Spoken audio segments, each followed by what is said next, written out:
First time Julian Carter asked why I had the same eyes as his father, I nearly dropped $30,000 worth of champagne across a senator's wife.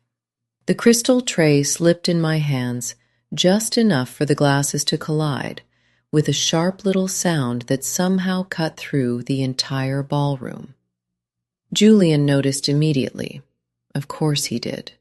People notice things when they grow up in houses built on secrets. "You okay?" he asked quietly. Not casually, carefully, like he'd already seen the panic hit my face before I could hide it. Around us, the Carter Foundation Gala continued sparkling like a movie nobody fully believed in. Soft piano music, women laughing too loudly near the marble staircase, politicians pretending to care about childhood hunger while eating imported caviar under chandeliers worth more than my mother earned in 10 years cleaning hotel rooms. Typical billionaire charity event. Everybody performing kindness in expensive clothes. I forced a smile so fake it physically hurt. Sorry, long night. But Julian didn't move, didn't blink either, just stood there staring at me in a way rich men almost never looked at staff members. Most billionaires trained themselves not to really see people like me. Waitresses, housekeepers, drivers, assistants. We existed somewhere between furniture and background music in their minds. Julian Carter was different. That was the problem. "No," he said slowly. Seriously. His eyes narrowed slightly. "Have we met before?" My pulse stumbled hard in my chest. 7 years. 7 years inside that mansion, and nobody had ever asked the question directly. Not Arthur Carter, not his wife Vivian, not the press, not drunken investors during after parties. Nobody. And somehow it came from him, the son. "I don't think so," I said too quickly. Julian tilted his head slightly. "Then why do you look terrified every time my father walks into a room?" There it was. Not just curiosity. Observation. Real observation. My stomach dropped so fast, it almost made me dizzy. Somebody called Julian's name from across the ballroom. He ignored it completely. Still watching me. Still thinking. Somewhere behind him, cameras flashed while Arthur Carter shook hands beside a giant banner about educational equality. The irony almost made me laugh. My father raising money for children while pretending his own daughter didn't exist, 15 feet away, holding champagne. "What's your name?" Julian asked. I swallowed carefully. "Elena?" "Elena what?" Tiny question. Massive danger. "Ruiz?" He repeated it softly under his breath, like he was trying to remember where he'd heard it before. Then finally somebody grabbed his shoulder from behind. "Julian, your mother's looking for you." He barely reacted, just kept staring at me 1 second longer than normal people would. "Right," he muttered distractedly. Then he walked away through the ballroom crowd. But halfway across the room, he looked back again. That second look scared me much more than the first, because people don't look back unless something is already bothering them psychologically. And deep down I knew one horrible thing with absolute certainty. Julian Carter had started noticing patterns. The problem with patterns is this. Once intelligent people notice one, they can't stop searching for the rest. By midnight, my hands still shook while I polished wine glasses alone in the downstairs kitchen. Rain hammered against the mansion windows outside, turning the entire estate into shadows and silver reflections. The Carter house always felt strangest during storms. Bigger somehow, colder, like the walls themselves were listening. "You've cleaned the same glass 6 times. I jumped slightly. Maria stood near the pantry doorway, holding a tray of untouched desserts from the gala upstairs. Chocolate tarts nobody ate, because rich people prefer appearing hungry to actually being hungry. Maria had worked for the Carters almost 23 years. Officially, she managed household operations. Unofficially, she controlled everything: schedules, staff, damage control, emotional disasters. You didn't survive inside billionaire families without learning how to bury problems quickly. Maria was an expert at burial. "Sorry," I muttered. She kept watching me. "What happened tonight?" "Nothing." "Elena." That tone, soft but dangerous. The same tone mothers use before children admit they broke something expensive. I dried my hands slowly on a kitchen towel. "Julian asked me something weird." Maria stopped moving completely. Tiny reaction, but enough.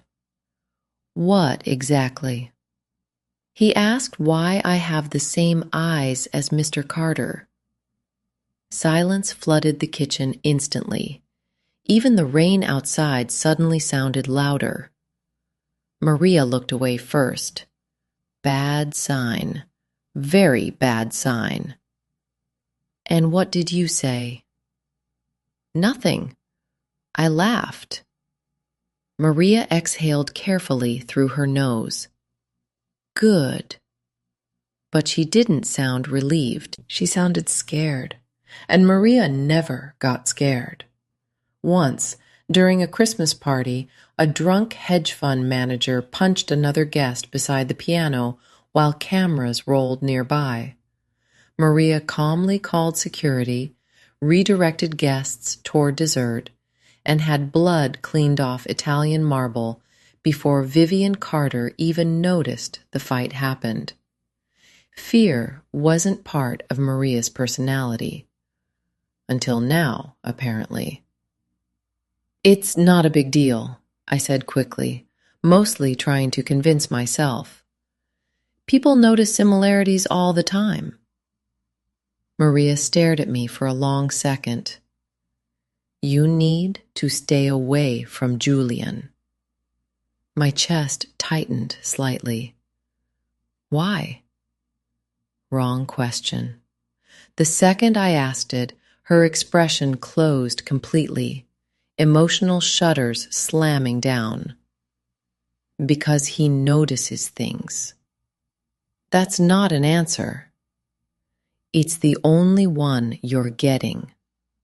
She grabbed the dessert tray again and disappeared into the refrigerator room before I could ask anything else. Conversation over. That's how secrets worked in the Carter house. People stopped talking exactly 1 sentence before truth entered the room. I should explain something important. People romanticize billionaire families because they only see them through magazines and documentaries and Instagram photos taken during vacations in Italy.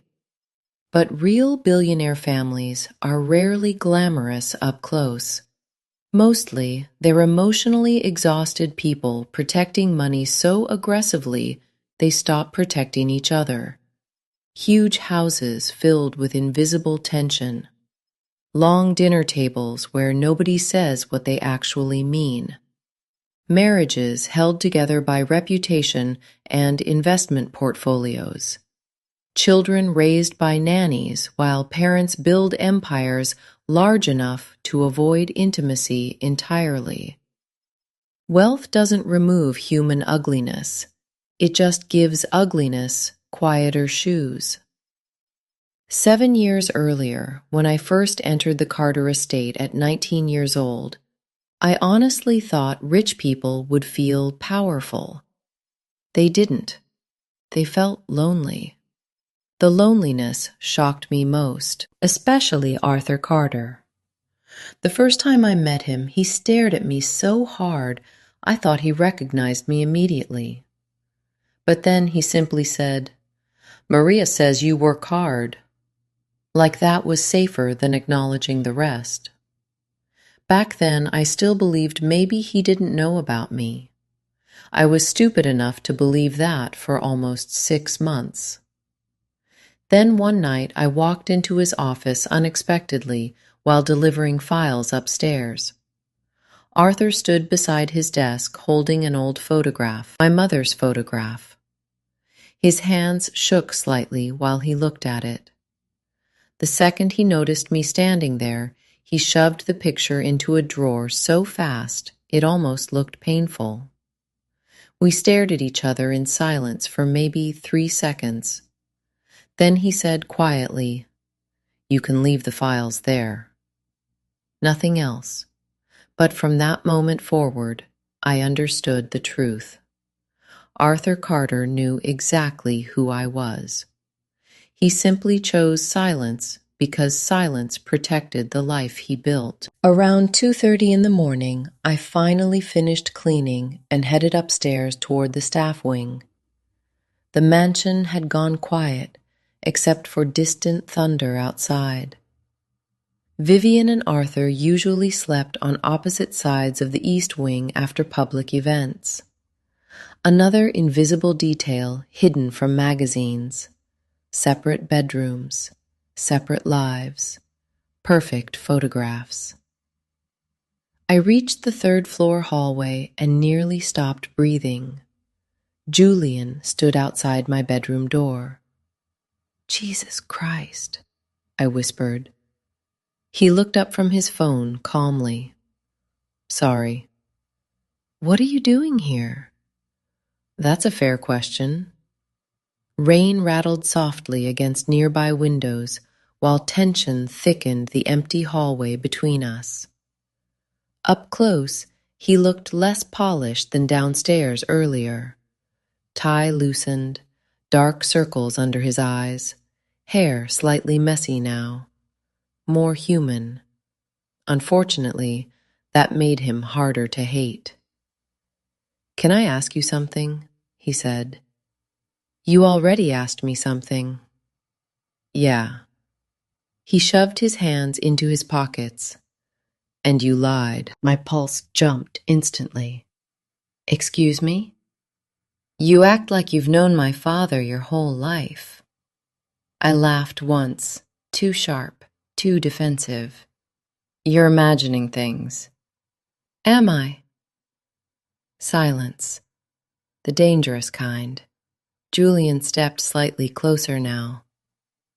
"My family lies constantly," he said quietly. "You know how I learned that?" I didn't answer. Because when people grow up around lies long enough, they become obsessed with noticing tiny reactions. His eyes stayed locked on mine the entire time. "And tonight you reacted like somebody held a gun to your head." I crossed my arms tightly.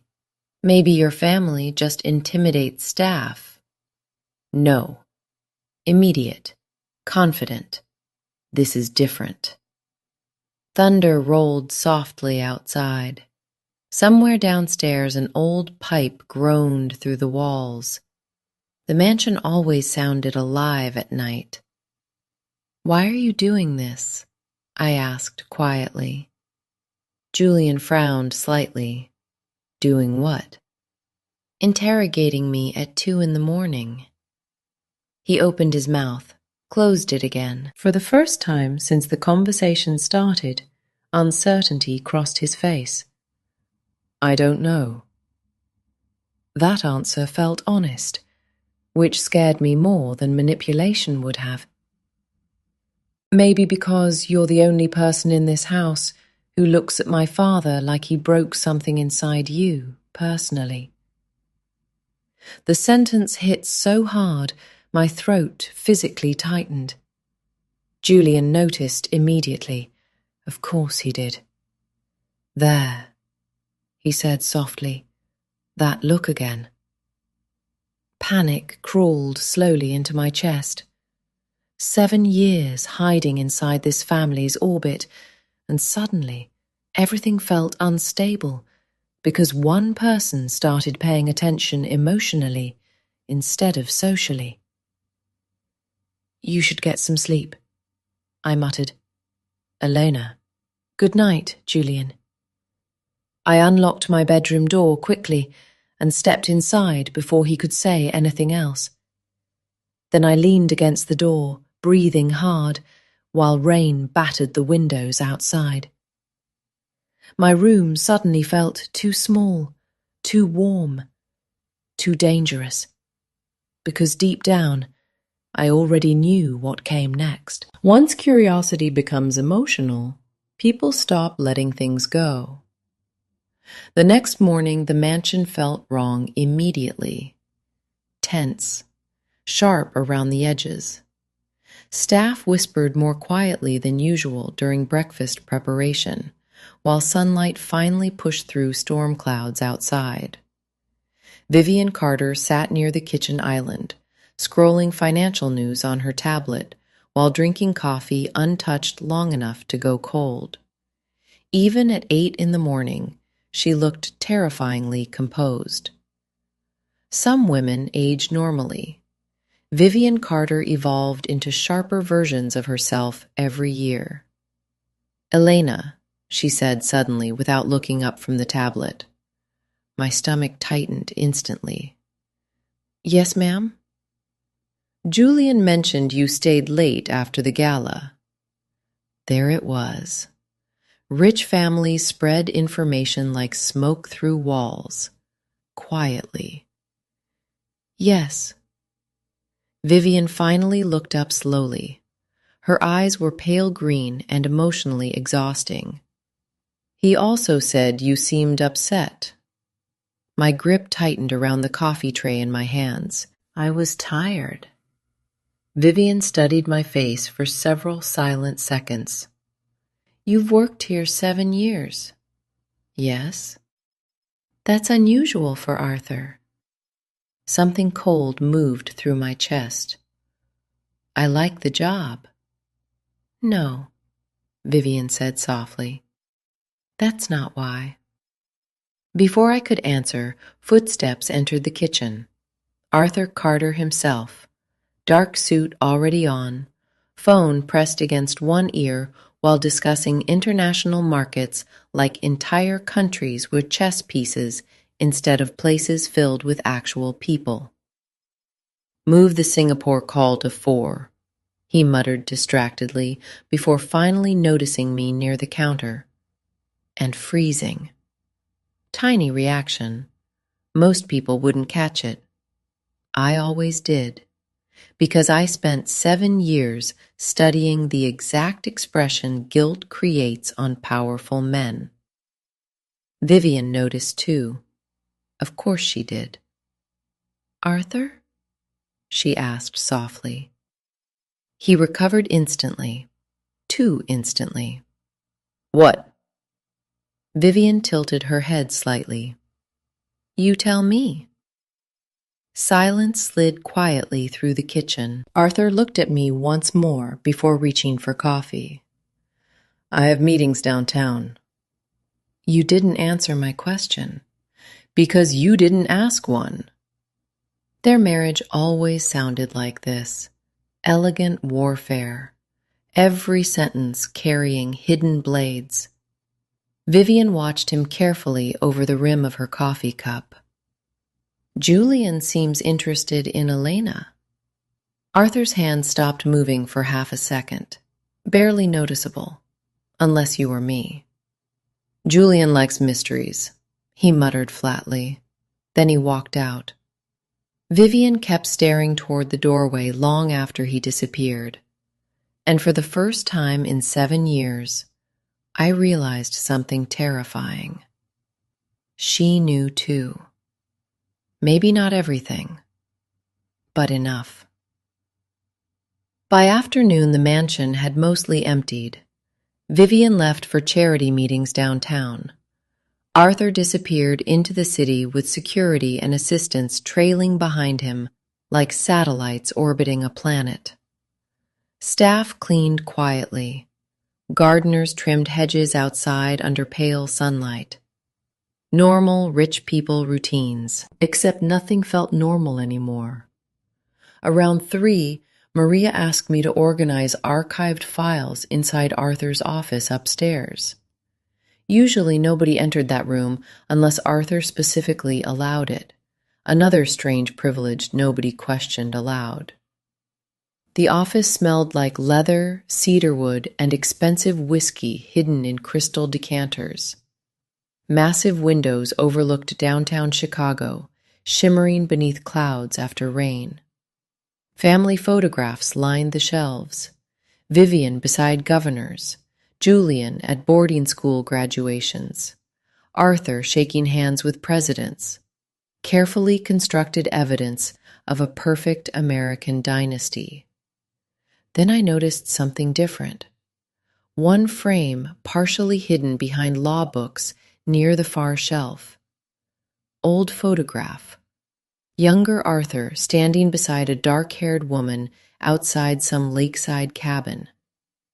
My breathing stopped instantly. My mother. 24, maybe. Beautiful in the dangerous way sadness sometimes makes people beautiful. And smiling. Actually smiling. I stepped closer, slowly. Her eyes looked exactly like mine. Same gray-blue color, same shape, same tiredness hidden underneath brightness. Arthur looked happy too. Happier than I'd ever seen him in real life. My chest tightened painfully because suddenly the reality hit harder than ever before. Before billionaires, before marriages, before boardrooms and private jets and charity galas, there was a version of Arthur Carter who loved my mother openly enough to smile like that in photographs. The office door opened behind me. I spun around instantly. Arthur stood frozen in the doorway. Silence swallowed the room whole.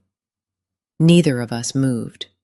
His eyes dropped immediately toward the photograph in my hands, and all the color drained from his face. Not guilt this time. Grief. Real grief. Raw enough to make him look older suddenly. "Where did you get this?" I whispered. Arthur stared at the photo for several long seconds before answering quietly. "Your mother kept that picture?" The world tilted sideways. Not because of the confession itself. Deep down, I already knew. No. What shattered me was how softly he said, "Your mother." Like he still loved her a little. Like part of him never fully escaped whatever happened between them. I swallowed hard. "You knew." Arthur laughed once under his breath, bitter, exhausted. "Elena." "You knew!" My voice cracked this time. "For 7 years." He closed the office door slowly behind him. "Lower your voice." And somehow that hurt worse than anything else. Not denial, not anger. Just instinctive fear of being overheard. Like I was still something shameful, needing to stay hidden inside his perfect life. "Are you serious right now?" I snapped. Arthur looked genuinely shaken now. "Good. You don't understand how dangerous this could become." I laughed harshly. "Dangerous for who?" Silence again. That answer told me everything. Him. His reputation. His marriage. His empire. Billionaires always protect the machine first, even from their own children. Did my mother tell you about me? I asked quietly. Arthur's jaw tightened slightly. She told me after you were born. And? And I offered support. Rage exploded through me instantly. Support? I stepped toward him before I could stop myself. You mean money? I tried to help. You disappeared. That's not what happened. Then what happened? The room suddenly felt too small for all the years between us. Arthur looked away first. Interesting. Powerful men hate eye contact when truth approaches. Your mother left. Why? Silence stretched. Then quietly, because Vivian was pregnant with Julian. The sentence hit like ice water. I physically stopped moving. Arthur rubbed a hand across his face, looking exhausted suddenly. Human. Weak. Your mother didn't want to become somebody's hidden second life. My chest tightened painfully, because that sounded exactly like her. Proud, stubborn, unwilling to beg rich men for dignity. She hated me for staying, Arthur said quietly, and, honestly, she probably should have. Before I could respond, another voice suddenly cut through the office doorway behind us. Well! My blood froze instantly. Julian Carter stood there holding the half-open door with one perfectly manicured hand. Her expression looked calm. Too calm. The dangerous kind of calm wealthy women develop before detonating entire lives quietly. Her eyes moved slowly from Arthur to me to the photograph still shaking slightly in my hand. Then she smiled. Small. Terrifying. This explains a lot.